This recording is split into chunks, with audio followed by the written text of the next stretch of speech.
comfort of my tea. I hope you had a pleasant home studying experience in the past few weeks of the lockdown. Okay, before we start with our lesson for today, make sure you have a book, pen, and join in from a private room to avoid interruptions from your family members. Our subject for today is Business Studies, Economics 409. The strand is the producer's decision, with the substrand is the role of producers in the economy. At the end of this lesson, you will be able to define producers in the economy, discuss the role of producers in the economy, define production and factors of production or resources, and identify and describe individuals and groups who participated in the production. We all want or need something every day. So we either buy or produce it ourselves in order to satisfy our needs and wants. So what is producer? Producer is a person that makes or grows goods or provides services for the users. Here are some local examples. Fisherman catches fish for us. A baker bakes or produces bread for pies. Nurses provide services for us when we are sick, and so forth. So these are all examples of producer. The main roles of the producer in an economy is to provide goods and services. They take labor and capital and use them to create goods and services for the needs and wants of people. Sometimes they are called workers and they help us do things. For example, a florist is a producer who makes pretty bouquets. Some florists manage shop and selling flowers. They also make and sell artistic arrangement of flowers and plants, such as bouquets to decorate churches and special occasions such as weddings, prize giving, and so forth. They even produce wreaths for funerals, and they are sometimes called floral designer. A baker. A baker is a producer who bakes food such as cakes, breads, donuts, pies, and etc. A painter. And a painter is a producer who creates artwork for us to admire. A painter is an artist who paints pictures. A painter is someone who paints walls, doors, and some other parts of the buildings as their job. So you look at the two pictures here of this young boy who painted their artwork on the wall, with the other boy that painted the picture of his father. They are both using painting materials so that their final product will be for us to admire. All of the shown pictures of goods and services are made available to the users through production. So what is production? In economics, production is a process in which some materials are transformed from one form to another. For example, making of timber out of trees, producing or making beefsteak from cow, and so forth. There are factors or resources that determines productions that must have in order to produce goods and services. So the first factor of production is land, labor, capital, and entrepreneurship. There is no production, or the production cannot be completed without any of the four factors as mentioned earlier. So before we come to a discussion of the four factors of production, let's define the words here, which are goods and services. A good is a tangible or physical product that someone will buy, such as pen, book, chair, pot, and so forth, or something that you can touch. A service is something intangible, which can't be physically touched and stored, or activities provided by others such as teaching, nursing, housekeeping, and etc. The purpose of production is to produce goods and services in order to satisfy our needs and wants.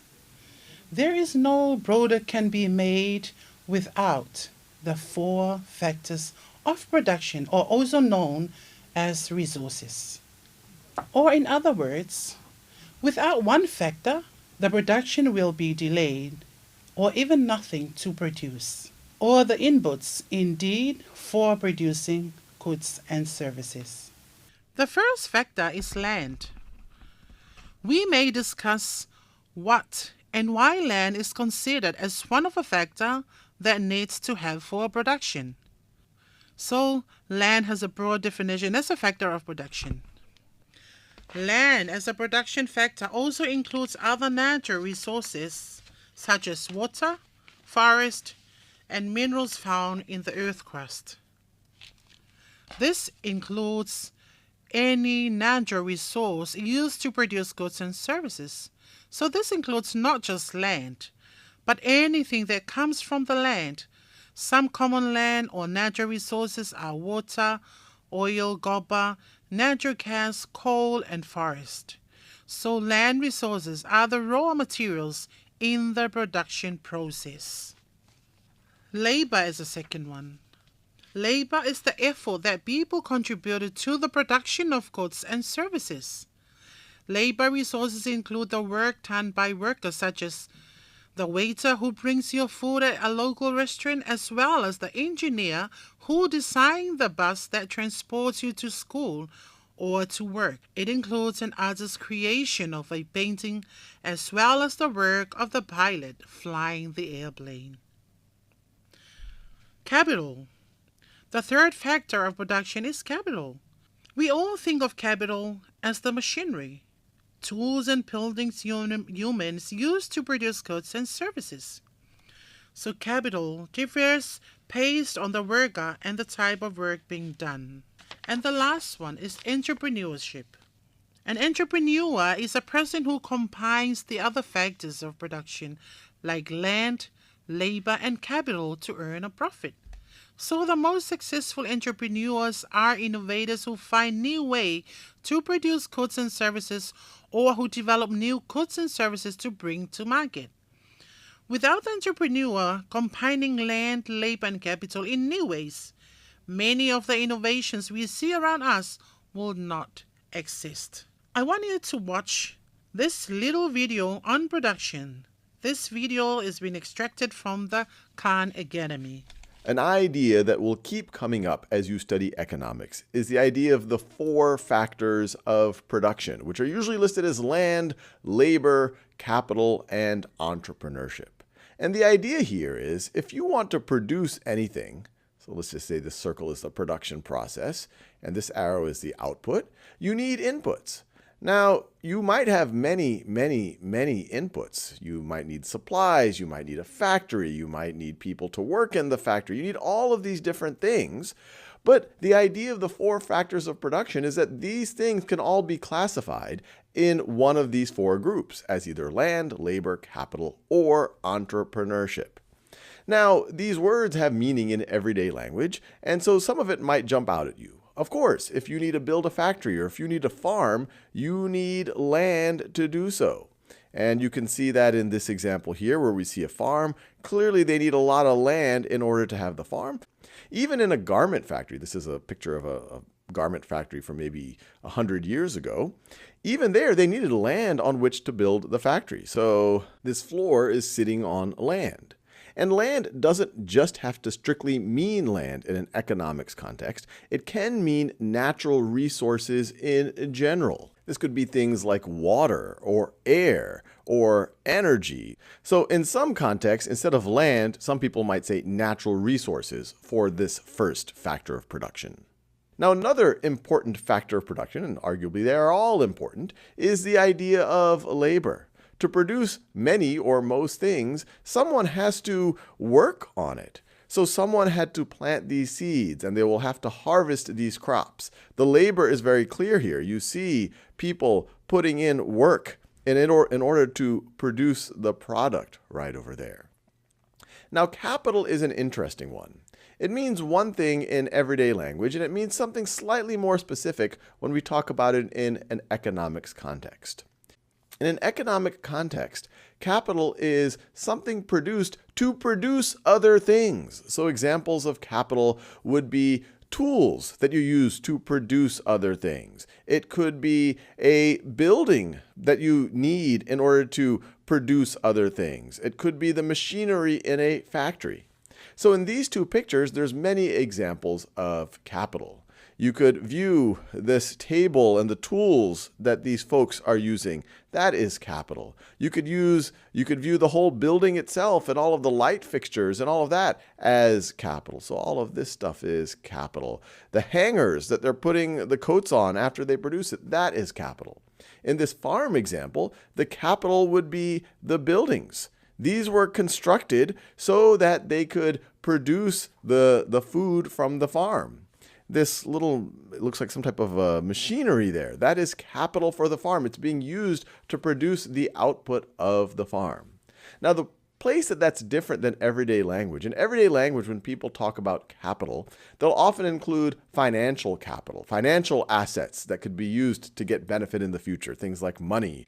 But in an economic context, we are not considering financial assets. We're only thinking about things that were produced in order to produce other things. The fourth factor of production is entrepreneurship. Entrepreneurship in our everyday language means putting things together so you're trying to create other things. When someone's an entrepreneur, you might imagine someone who's trying to start a business.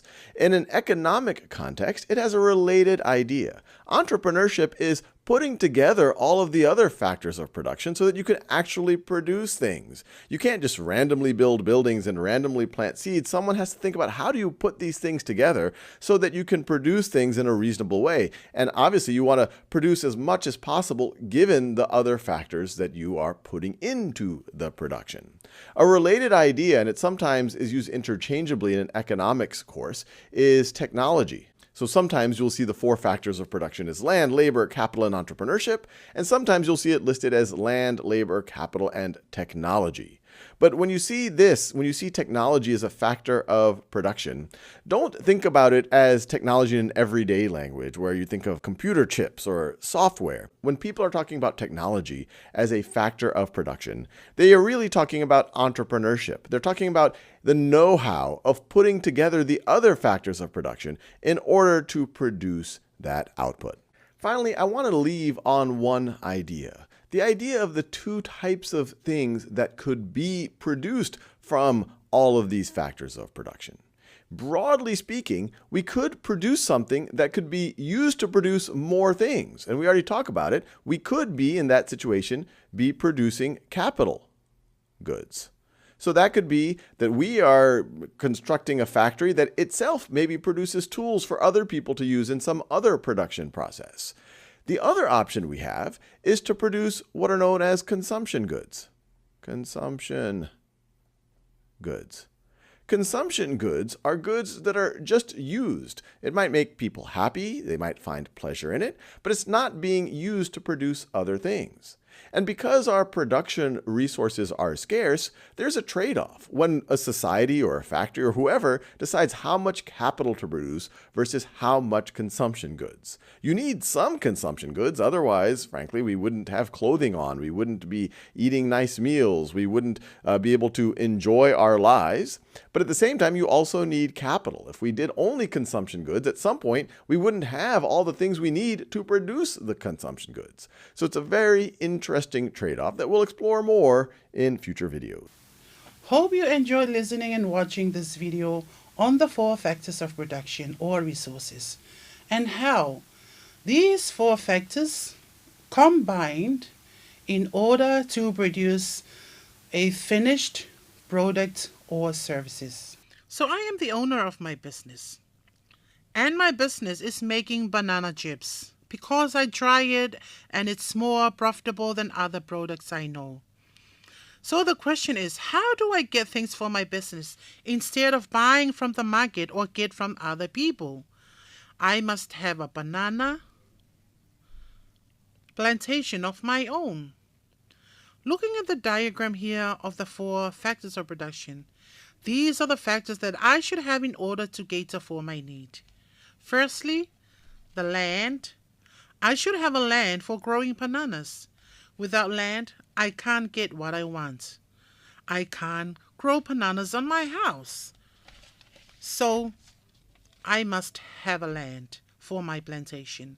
Secondly, there must be someone or people to work in the plantation, making sure the bananas grows well with the right time for harvesting.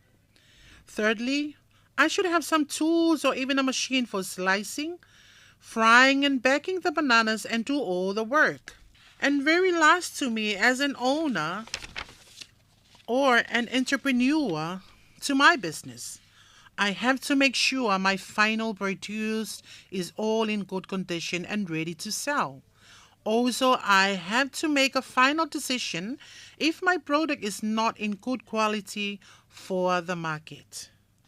So we will then look at how these four factors of production will combine in order to produce a local product. And that is the end of our lesson for today on some of the learning outcome of this strand.